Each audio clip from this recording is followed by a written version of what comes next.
হনুমানের দ্বারা গরুর সুদর্শন চক্র সত্যভামার দর্প নাশ করলেন ভগবান শ্রীকৃষ্ণ।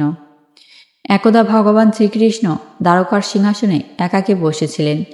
এমন সময় তার বাহন গরুড়দেব এসে ভগবান শ্রীকৃষ্ণকে প্রশ্ন করলেন, হে প্রভু, আমার খুব জানতে ইচ্ছে করছে, এই সমস্ত বিশ্বব্রহ্মাণ্ডে আমার চেয়ে দ্রুতগতিতে উঠতে পারা কোনো প্রাণী আছে কি? কারণ আমার থেকে দ্রুতগতি সম্পন্ন কোনো প্রাণী থাকলে আপনি নিশ্চয়ই আমাকে আপনার বাহন হিসেবে গ্রহণ করতেন না।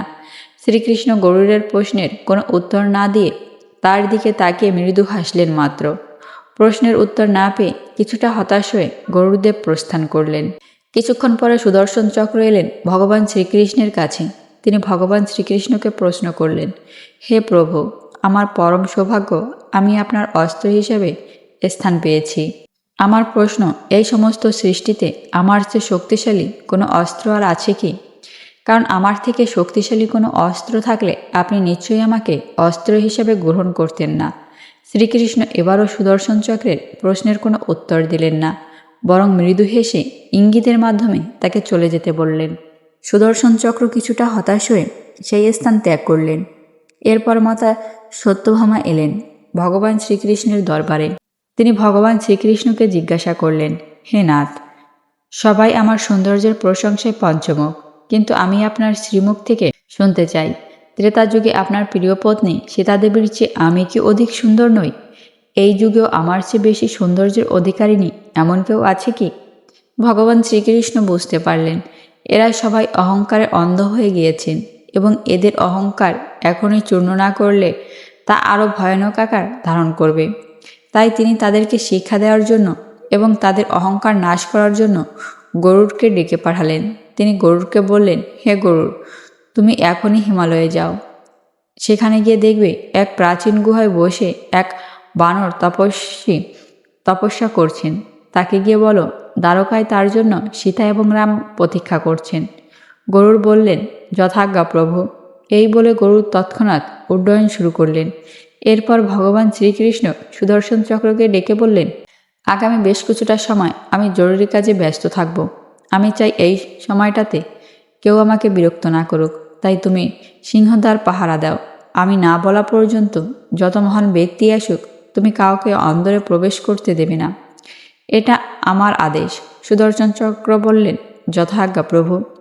এই বলে সুদর্শন চক্র চলে গেলেন দ্বার প্রহরের কাজে। এবার ভগবান শ্রীকৃষ্ণ মাতা সত্যভামাকে ডেকে বললেন, হে প্রিয়তমা, তুমি সমস্ত প্রকার শৃঙ্গার সামগ্রী দ্বারা নিজেকে সজ্জিত করে আমার কাছে এসো। তোমার সৌন্দর্য এমনিতেই সর্বজন বিদিত, তবুও তুমি এমনভাবে শৃঙ্গার করো যেন যে কোনো অপ্সরা দেবী কিংবা মানবী থেকেও তোমাকে অধিক সুন্দরী মনে হয়। ভগবান শ্রীকৃষ্ণের কথা শুনে সলজ্জ হাসি হেসে মাতা সত্যভামা চলে গেলেন শৃঙ্গার কক্ষে। গরুড় হিমালয়ে পৌঁছে দেখতে পেলেন এক বানর তপস্বী সেখানে তপস্যায় রত। তবে এই বানর তপস্বী যে স্বয়ং হনুমান তা বুঝতে পারেননি গরুড়দেব। তিনি গর্বের সাথে সেই বানর তপস্বীকে বললেন, হে বানর, আমি স্বয়ং শ্রীহরির বাহন গরুড়। আমি তোমার জন্য একটি সংবাদ এনেছি। রঘুকুলপতি রাজা রাম ও তার পত্নী মাতা সীতা তোমার জন্য দ্বারকায় প্রতীক্ষা করছেন।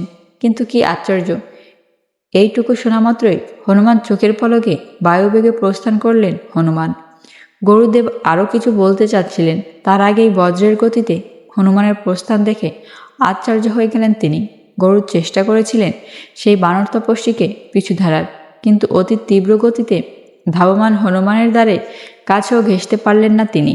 দ্বারকায় পৌঁছে হনুমান দেখতে পেলেন ভগবান শ্রীকৃষ্ণ রামরূপে সিংহাসনে বসে আছেন। শ্রীরাম হনুমানকে দেখে প্রাণ জুড়ানো হাসি দিয়ে তাকে স্বাগতম জানালেন। হনুমানও দীর্ঘদিন পরে নিজের পরম আরাধ্যের দর্শন পেয়ে ভক্তিভরে প্রণাম করলেন এবং তার চরণতলে বসে পড়লেন। শ্রী রামচন্দ্র এবার কোমল স্বরে হনুমানকে জিজ্ঞাসা করলেন, হে মিত্র, আমার প্রসাদে প্রবেশ করার আগে সিংহদ্বারে কেউ কি তোমাকে বাধা প্রদান করেনি? আমি তো আদেশ দিয়েছিলাম যে কেউ যেন আমার কক্ষে প্রবেশ করতে না পারে।